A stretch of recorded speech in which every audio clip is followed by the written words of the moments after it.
Hi, this is Mark from the Nevada Northern Railway National Historic Landmark here in Ely, Nevada. And with me is Dirt. Dirt was born here over 11 years ago, right next door in the engine house. And he's never left. And he has the run of the place. Don't you, Dirt? Yes, you do.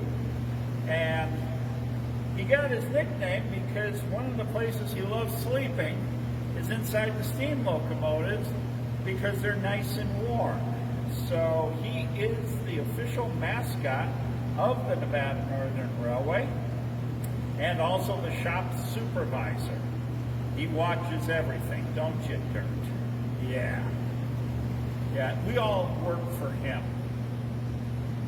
So once all of this settles down, we encourage you to come here to Ely, Nevada and visit the Nevada Northern Railway and Dirt.